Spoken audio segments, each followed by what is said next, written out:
Hello हजुर नमस्ते, यहाँ सम्पूर्णलाई मेरो नयाँ भिडियोमा हार्दिक स्वागत गर्न चाहन्छु। त्यसै गरी यहाँ सम्पूर्णलाई शुभ बिहानी पनि भन्न चाहन्छु। यहाँ सम्पूर्णलाई मैले एउटा नयाँ गाउँघरको नयाँ अर्ग्यानिक चिज देखाउँदैछु। अङ्कलहरूले यहाँ आज मौरी झिक्ने कार्यक्रम राख्नुभएको छ। यहाँ मौरी झिक्न भन्दै हुनुहुन्थ्यो, झिकिसक्नु भयो क्या हो।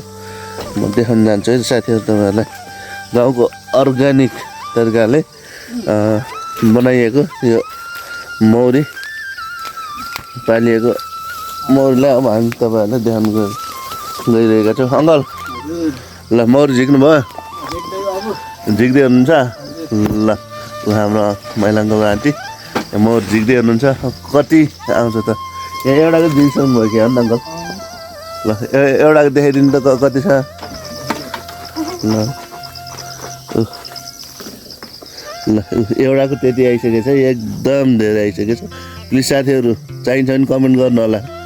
यहाँ हाम्रो एकदम लोकल पारामा हामीलाई शुद्ध मौरीको मह चाहिन्छ भने शुद्ध मौरीको मह चाहिन्छ भने सम्झिनु होला।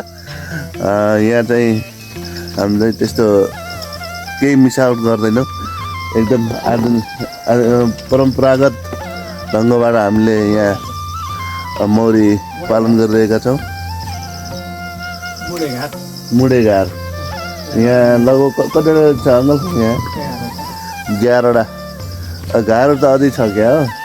यहाँ त्यहाँ छुट्टै छैन अहिले, नत्र मुढा त छ क्या होइन अङ्कल? मुढा छ तर यहाँ अहिले राख्नु पाइएको छैन। राख्यो भने बढ्दै जान्छ। लु यतातिर हाम्रो अङ्कलले मौरी निकाल्ने हुन्छ, मौरीको मह। साथीहरू प्लिज चाहिन्छ भने सम्पर्क गर्नु होला। कता देखियो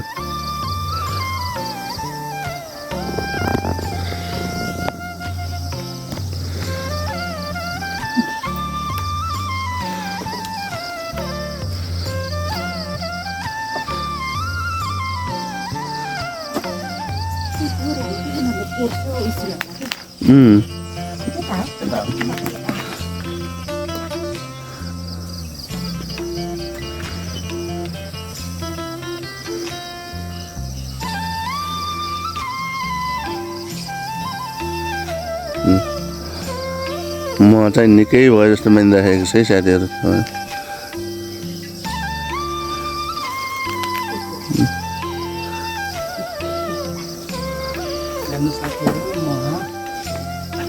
यहाँ हाम्रो अर्ग्यानिक फार्मिङ हो यो। हामी चाहिँ यसमा कुनै मिसावट भन्ने चिज केही छैन। ल हेर्नुहोस्, ल हेर्नुहोस् चाका मह पनि छ है। फेरि चाका मात्र भन्नु होला, चाका जति यहाँ मह जति पनि छ। ल हेर्नुहोस्, चुहेको पनि देखाइदिनु त अङ्कल अहिले।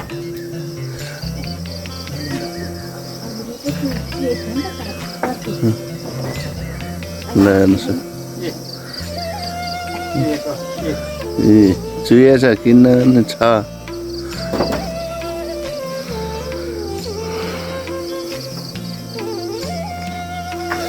ल साथीहरू यतातिर चाहिँ हाम्रो बारी मकै यत्रो भइसकेको छ, देखाउन चाहन्छौँ। मकै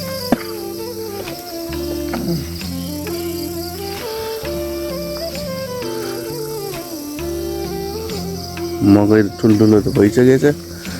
बाँदर आएर टेन्सन बनाउँछ। अस्ति पनि बाँदर लखेट्न गइयो, त्यहाँ कहाँ पुर्याइयो, फेरि आइसकेको छ भने गाह्रो छ, गाह्रो छ।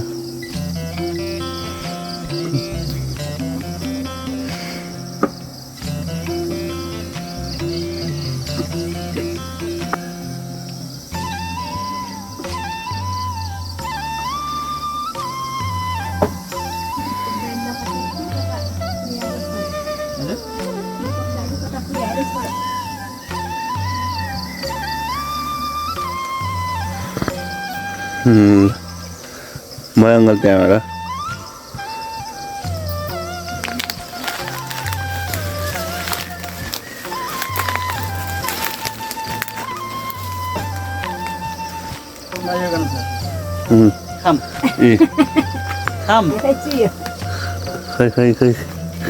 खै ल अङ्कलले दिँदै हुनुहुन्छ मलाई ल हेर्नु साथीहरू शुद्ध म भनेको यस्तो हुन्छ यसलाई शुद्ध म छुट्याउने तरिका पनि छ होइन अङ्कल छ नि तपाईँहरूलाई एकैचोटि देखाउँछौँ हामीले यो शुद्ध म हो कि होइन भनेर कसरी छुट्याउने भन्ने कुरा पनि हामी तपाईँहरूलाई केही समयपछि देखाउँछौँ यो शुद्ध म कस्तो हुन्छ र हामीले शुद्ध म कसरी छुट्याउने भन्ने कुराहरू पनि हामी तपाईँहरूलाई देखाउँछौँ है साथीहरू ल अब यो चाहिँ एक्का बिहानै मको रस चर्याम्म खानु गइरहेको छु साथीहरू ल कस्तो हुन्छ ल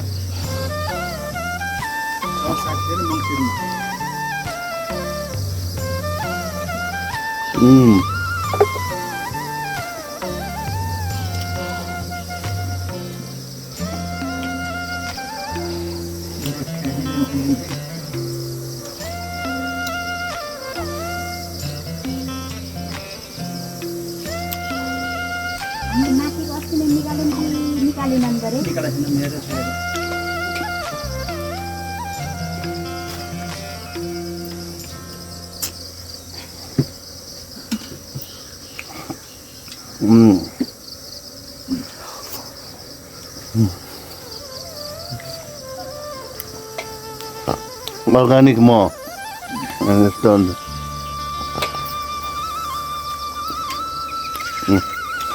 अङ्कलले यहाँको तिनटै निकाल्दै हुनुहुन्छ अहिलेसम्म दुईवटा निकाल्सक्नु भयो लास्ट एउटा बाँकी छ माथि पनि छ हजुर होइन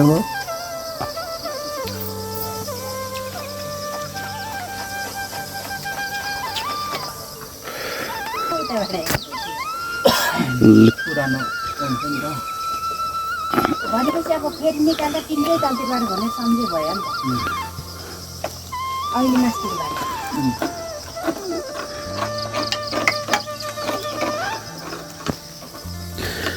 मौरीको चागा भित्र यस्तो हुन्छ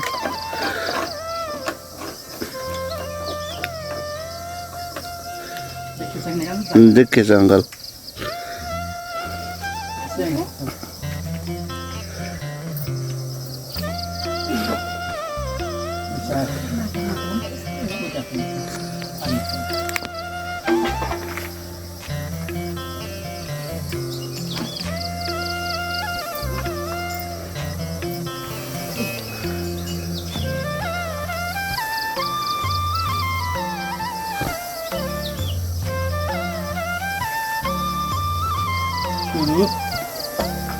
सुरुवात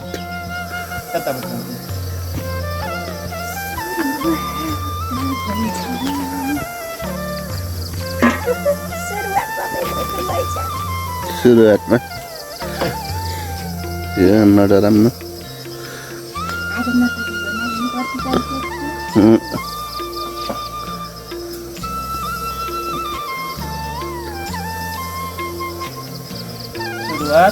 सुरुवात ल हेर्नुहोस् साथीहरू कति छ ओहो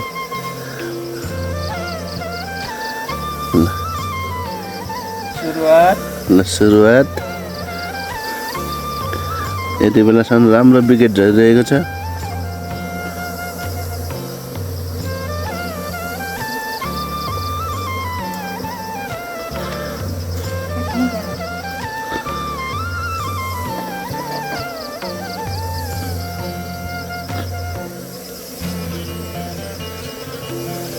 वाह दामी निस्किरहेको छ यति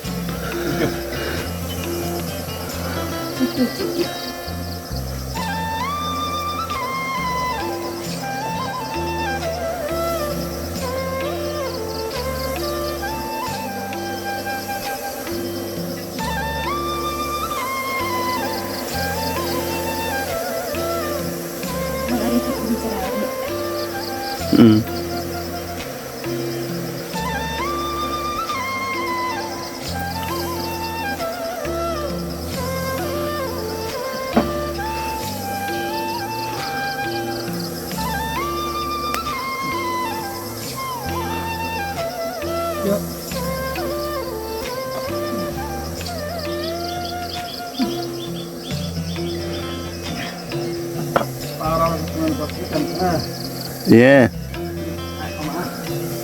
Hey uncle. बवाल फलेछ हजुर ल बवाल फल्दैछ रे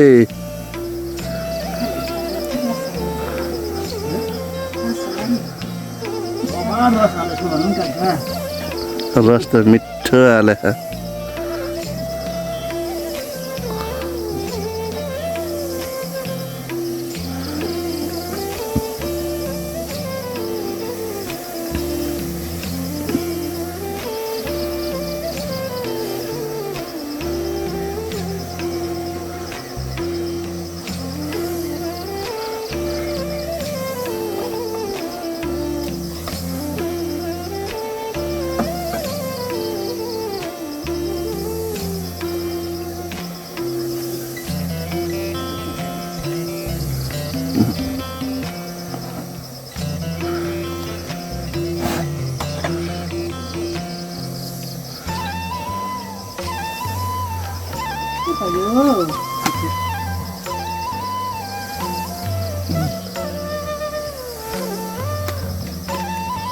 हातभरि मल लाग्यो के त्यही भएर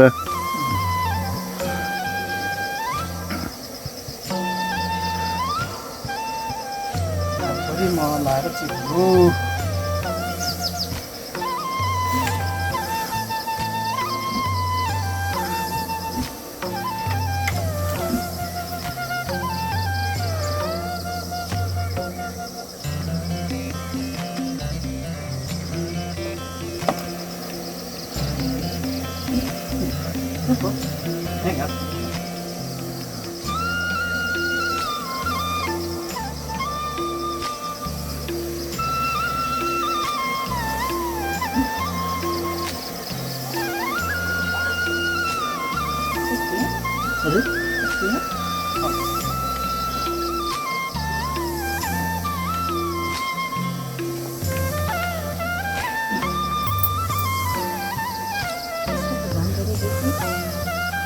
एउटा एक बाटा भयो त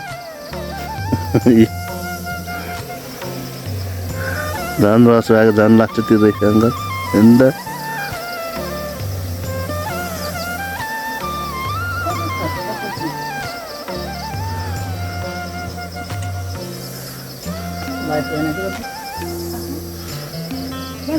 उतै छैन रु त्यतै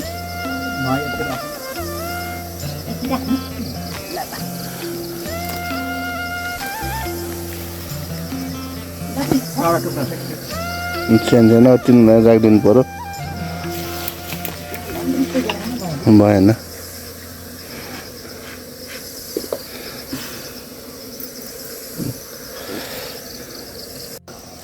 यस यहाँ निकालिसकेपछि सरसफाइ चाहिँ गर्नुपर्ने हुन्छ किनभने यसमा चाहिँ यो फोहोरहरू बस्यो भने यिनीहरू चाहिँ भाग्छन् फेरि त्यही भएर यो हामीले निकालिसकेपछि त्यहाँ भएको यो टुक्रा टाक्रीहरू यो फोहोरहरू चाहिँ हामीले फाल्नुपर्ने हुन्छ र यसलाई यसरी पहिलेकै पुनः अवस्थामै यसलाई मिलाएर राख्नुपर्ने हुन्छ त्यसपछि हामीले यसलाई कुनै चर नहोस् दुलो नहोस् भनेर हामी यसलाई माटो गिलो बनाएर यसलाई टाल्छौँ सबै चर अनि माटोले टाल्छौँ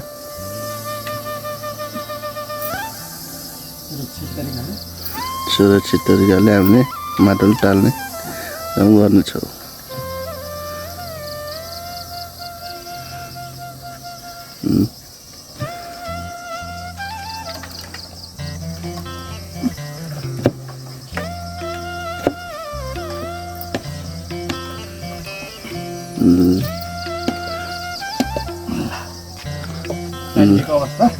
ल यसरी राखिन्छ र हामी चाहिँ यसलाई अब यसमा चाहिँ चर नहोस् कुनै दुलो नहोस् भनेर हामी चाहिँ गिलो माटो मुछेर सर्लक्क यसलाई यो चरहरू पुर्ने काम गरिन्छ। ल यहाँ यति भयो आमैले सर्लक्क यो लगाइदिनुहुन्छ।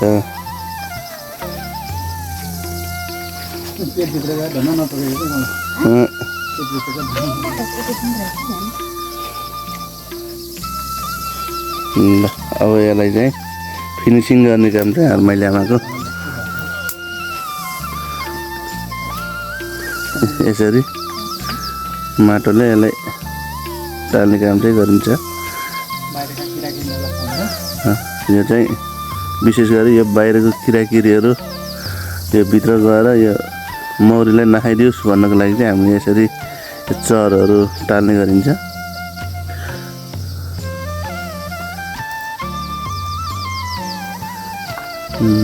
यसरी खैगुन आज मुन्छे कता गइछिन्। ल साथीहरू म यस्तो छ मको चाका बहर निकालेको यति 3टा घरबाट हामीले यति निकालियो।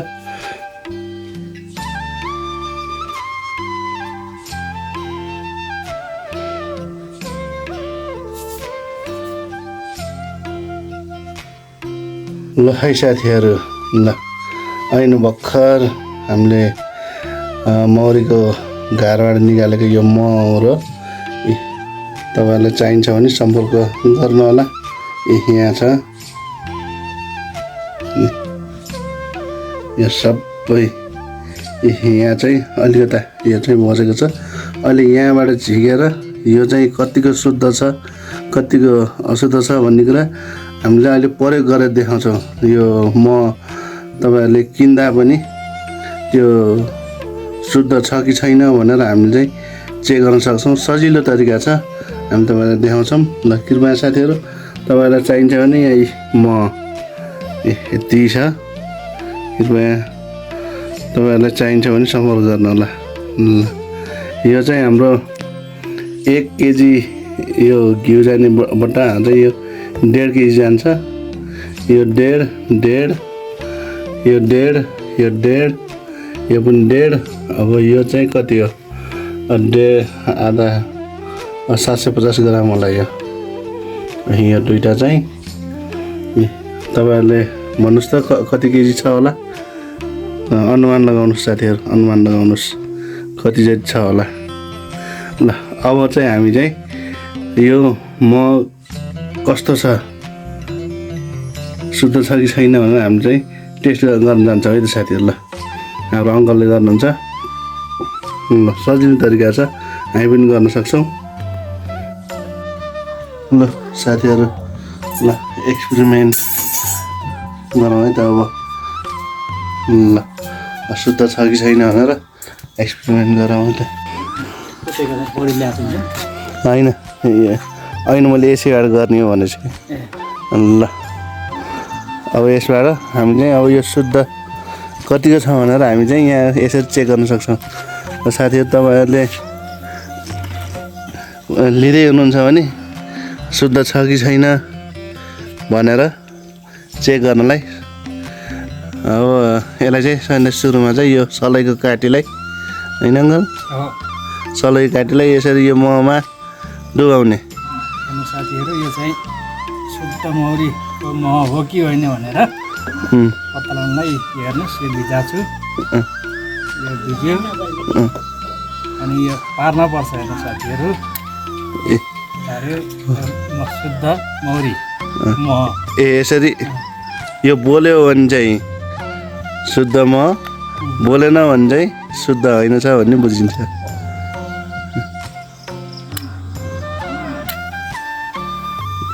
यो बोल्यो नि त होइन साथीहरू। ल भनेपछि यो मैले अहिले हावा लगाइरहेको छ त्यही भएर यो चाहिँ बोल्ने बित्तिकै निभ्यो ल साथीहरू तपाईँहरूलाई अब यो मह चाहिन्छ भने कृपया सजिलो उपाय यही नै हो सम्पर्क गर्नु होला ल हामी चाहिँ यो यो शुद्ध छ कि छैन भनेर यो सजिलो छोटो सजिलो तरिका भनेको यही हो साथी अहिले आगो बोलो यसरी बोल्छ शुद्ध मह यसरी आगो बोल्छ ल साथीहरू जानिराखौँ अब अर्को तरिका त पानीमा भिजाउने हो पानीमा भिजाएपछि के हुन्छ त्यो पग्लिन्न चाहिँ पग्लिन्छ ए त्यो पानीमा भिजायो भने चाहिँ यो पानीमा घुल्छ शुद्ध मह चाहिँ पानीमा घुल्दैन ए ल अर्को तरिका पनि त्यो चाहिँ अलि लामो प्रोसेस छ अब त्यसलाई चाहिँ एकैछिन टाइम लाग्यो हाम्रो एकदम छोटो तरिकाले चाहिँ यो चाहिँ थाहा पाउने तरिका ल यहाँ अझै 6वटा घार यता पनि छ अनि यहाँ माथि दुईवटा घार छ कृपया साथीहरू तपाईँहरूलाई मह चाहिन्छ भने सम्झिनु होला मैले बारम्बार भनिरहेको छु यहाँ एकदम हारालुस छ होइन म देखाइहालेँ साथीहरू त्यो 1 किलो यो घिउको 1 किलो जाने बट्टामा 1.5 किलो जान्छ त्यो मह अब सोच्नुहोस् अब त्यहाँ कतिवटा बट्टा थियो त्यो कति केजी थियो भन्ने कुरा तपाईँहरूलाई थाहा भइसक्यो होला ल साथीहरू आजको भिडियो तपाईँहरूलाई के कस्तो लाग्यो प्लिज कमेन्टमा गएर कमेन्ट छोड्न नबिर्सिनु होला आजको लागि मैले भिडियो यहीँ समाप्त गर्न चाहन्छु थ्याङ्क यू